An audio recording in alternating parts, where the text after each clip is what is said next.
시청자 여러분 안녕하십니까? 김영수입니다. 반가운 소식으로 시민데스크의 문을 열어보겠습니다.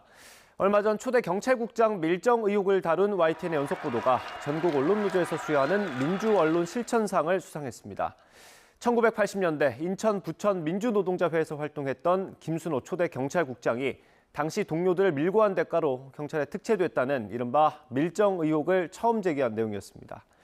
동료 기자들의 노고에 박수를 보내면서 맡은 바 역할을 다 해내는 YTN이 되도록 노력하겠습니다. 이번 주 시민데스크는 시청자 비평 리뷰 Y로 시작합니다.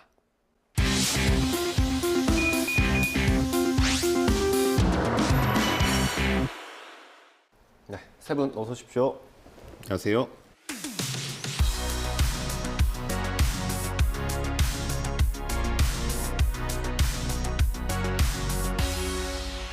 시청자 비평 리뷰 Y 시작하겠습니다. 먼저 이해수 시청자 평가원께서 꼽아주신 오늘의 주제부터 들어보겠습니다. 자폐 스펙트럼 장애를 가진 변호사의 이야기를 다룬 드라마가 큰 인기를 끌고 비판과 호평을 동시에 받았는데요. 미디어가 중요한 이유는 장애인 소재를 어떻게 다루느냐에 따라 장애에 대한 인식과 태도가 달라지기 때문입니다. 그중 언론은 장애인이 겪는 문제를 알리고 사회의 모순을 밝히는 창구로서 장애인 이슈를 더욱 신중히 다뤄야 하는 책무를 갖고 있습니다. 오늘 리뷰 Y에서는 YTN의 장애인 인권 보도를 살펴보겠습니다. 네, 오늘은 장애인과 비장애인들의 현실을 담아낸 보도들을 살펴볼 시간입니다. 보도량이 얼마나 됐는지 좀 궁금하네요.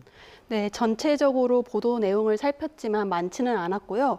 다행스럽게도 월간 유이쩌라는 코너에서 장애의 현실을 담은 콘텐츠가 지난 한 달간 방송되었습니다. 네.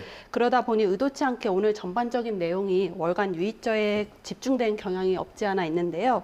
말씀드린 것처럼 8월 주제는 장애와 비장애였습니다. 이어서 월간 유이쩌에서 다룬 각각의 장애인 관련 보도를 평가하겠지만 그에 앞서서 이 코너가 진행되는 방식이 신선하고 또 의미 있다는 생각을 했습니다. 예. 네, 흔히 언론이 보도하는 뉴스는 이 사건이 발생하거나 터진 후에야 다뤄지는 경우가 많습니다. 하지만 이렇게 일이 이슈화되고 나서야 커지는 관심만으로는 우리 사회 곳곳에 있을 문제의 심각성이나 중요성을 제대로 인지하기나 쉽지 않은 일입니다. 그래서 기획을 해서 주제에 맞는 이슈를 찾아 취재를 하고 또 보도하는 언론의 노력이 필요합니다. 이 월간 유이쩌의 시도는 새로운 사회 문제를 발굴할 수 있게 하고 또 이를 통해 해결책에 대한 목소리를 모을 수 있다는 점에서 의미가 있다 하겠습니다. 이 월간 유이쩌를 통해서 살펴본 장애인의 삶과 우리 사회의 관심과 노력은 아직 많이 부족하다라는 생각이 들었습니다. 드라마로 인해서 장애인과 차별 등의 문제가 공론화할 수 있는 계기가 된 지금 이 장애를 바라보는 우리 사회의 인식과 제도의 수준을 살펴보자는 기획은 그래서 의미가 있었습니다. 네, 말씀해 주신 월간 유이쩌 같은 경우는 제작 환경이 좀 보도국과는 다르지 않습니까? 네, 그렇습니다. 보도 제작국에서 담당을 하고 있는데요.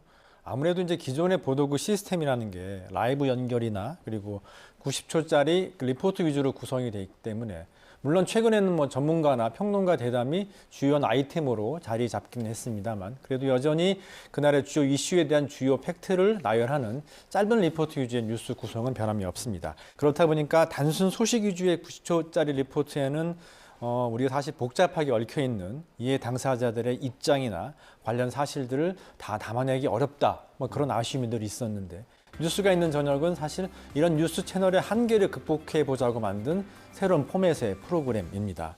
기자와 PD가 함께 만들고요. 특히 젊은 시사 PD들이 제작은 물론 직접 출연까지 하면서 순발력과 발빠른 취재력이 필요한 기자 저널리즘과 긴 호흡을 가지고 팩트 이면의 진실을 찾기 위해서 보다 깊은 취재를 하는 이른바 PD 저널리즘을 접목하려는 시도를 선보이고 있습니다.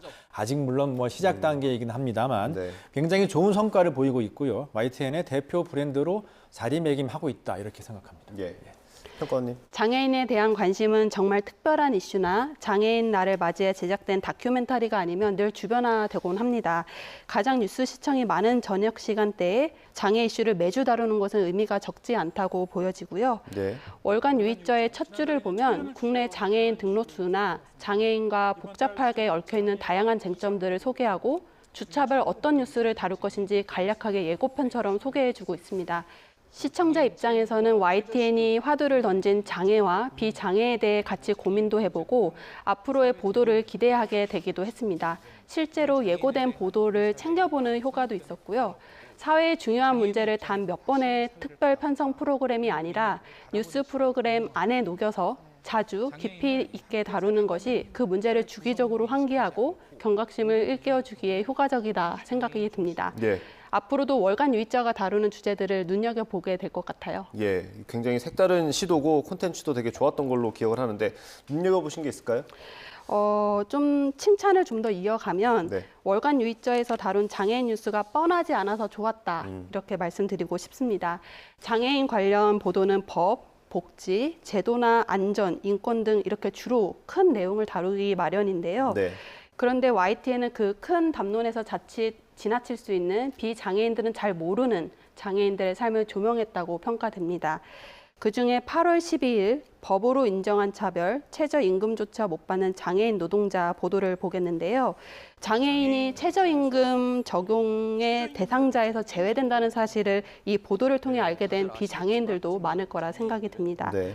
어쩌면 장애인 생존권과 관련해서 공분을 일으킬 수 있는 주제이기도 할 텐데요. 이 최저임금을 받지 못한 장애인들의 고용 실태부터 그렇게 적용되고 있는 법적 근거는 무엇이고 법적으로 명시되어 있다 하더라도 그 법의 허점은 무엇인지, 또 장애인들의 최저임금을 보장하고 보장하지 않는 나라들의 비교와 대안은 없는지 등을 입체적으로 다뤄서 좋은 보도라 생각됩니다. 네, 현행법상 50명 이상 근무하는 공공기관 그리고 민간기업 등 사업체는 장애인 고용 의무가 있습니다. 민간기업은 3.1%, 공공기관은 3.4% 이상 의무적으로 장애인을 고용해야 하는데요. 지난해 민간기업의 장애인 평균 고용률은 2.89% 정도에 그쳤습니다.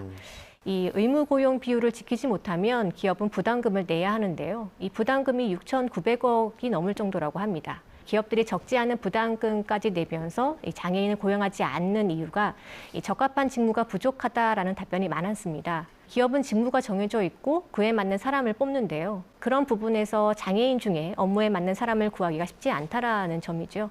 이 YTN도 장애인 고용 의무를 잘 지키고 있는지, 또 장애인 노동자를 고용하기 위한 자체적인 노력을 기울이고 있는지 좀 묻고 싶습니다.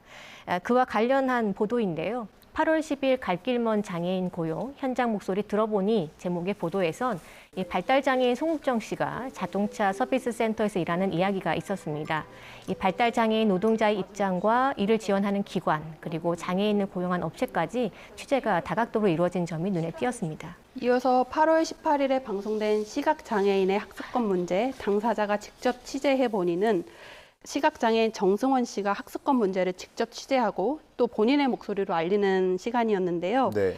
기존의 기자들이 휠체어를 타거나 눈을 가리고 걸어본다거나 이렇게 장애인 삶을 일일 체험하는 코너는 좀 많았죠. 네. 그 방식은 비장애인인 기자의 하루 체험담을 기자가 가진 한정적인 언어 안에서만 전달하기 때문에 장애인의 삶을 대변하기는 어렵다고 생각됩니다. 네. 그런데 이 명예 기자로 나선 정승원 씨는 단지 장애 당사자의 학습의 어려움을 호소하는 것을 넘어서 기자와 동일한 역할을 수행하는데요.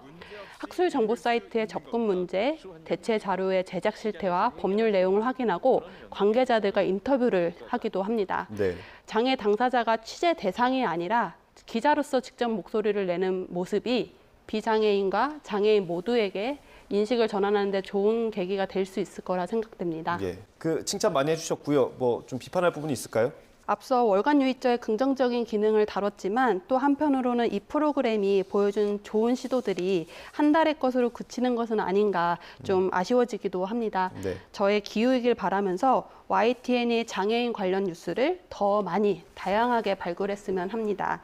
장애 여성, 아동, 노인, 계층, 지역 문제 등이 교차될 때 그로 인한 문제와 이해는 복잡하고 다 다릅니다. 그렇기 때문에 기사화되어야 하는 내용도 무궁무진할 거라 보여지고요. 네. 또 이번 보도들이 신체 장애에만 국한되어 있는데 정신 장애는 언론에서 좀처럼 다루어지지도 않고 또 범죄와 좀 연결돼서 좀 협소하게 다뤄지는 경향도 있습니다. 네. YTN 보도를 통해서 다양한 장애 스펙트럼들의 문제와 삶이 계속적으로 다뤄졌으면 합니다.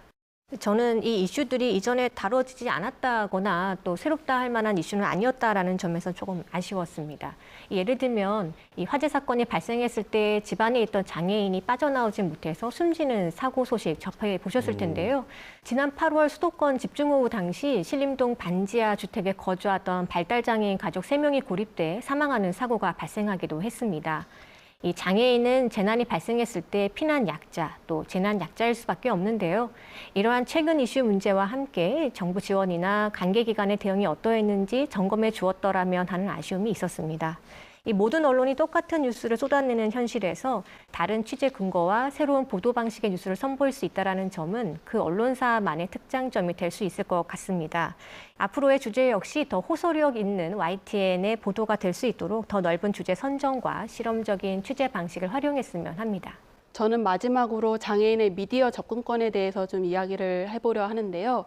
YTN은 지난 6월부터 수어 방송을 늘렸습니다. 오전 시간 1시간만 방영되던 수어 방송이 오후 시간대에 1시간 더 늘어난 것인데요. 이 개편 과정에서 수어 방송의 편성 비율을 높인 것은 고무적이라 보여집니다. 하지만 1시간은 정말 소폭 확대이기 때문에 점차 늘려나가야겠고요.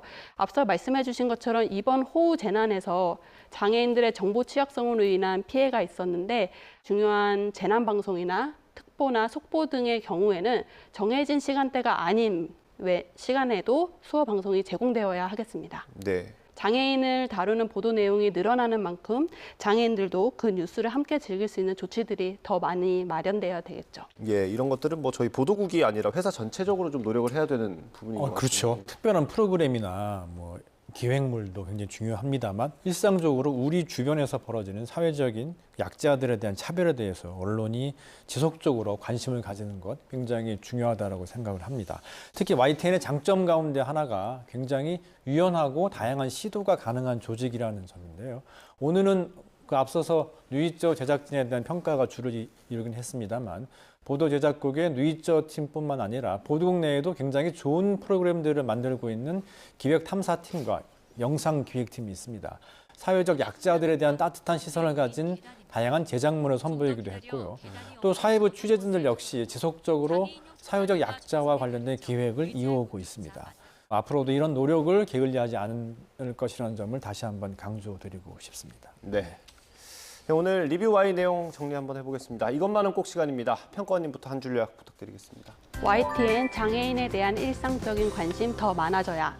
언론 보도에 있어 장애인을 동등한 사회 구성원으로서 다루는 것, 이들의 장애를 부각하거나 예외적으로 다루지 않는 것, 장애인이 일상에서 겪는 작은 문제들이 가시화될 수 있도록 더 많은 뉴스를 내보내는 것이 무엇보다 중요합니다. 이런 꾸준한 노력으로 장애인에 대한 편견과 차별이 줄어들 수 있고 장애인의 더 나은 삶에 영향을 미친다는 점을 언론은 명심해야 합니다. 장애인 뉴스를 심도 있게 다룬 이번 콘텐츠와 같은 기획이 YTN에서 더 자주 눈에 띄길 바라봅니다. 박사님 들어볼까요? 네, 보도해야 할 현장을 발굴하라. 이 사회에서 덜 주목받고 또 변화가 더뎌서 뉴스로 접하기 어려운 문제들이 많습니다. 한 번 더 주의 깊게 살펴보고 다양한 취재 기법으로 전달한다면 이러한 문제에 대해 심각성과 중요성을 새롭게 알게 해줄 것입니다. 앞으로도 보도해야 할 현장을 찾아 나서는 YTN의 꾸준한 시도와 접근을 이어가길 바랍니다. 네, 오늘 리뷰 Y 순서는 여기서 마치도록 하겠습니다. 오늘 말씀 잘 유념하겠습니다. 감사합니다.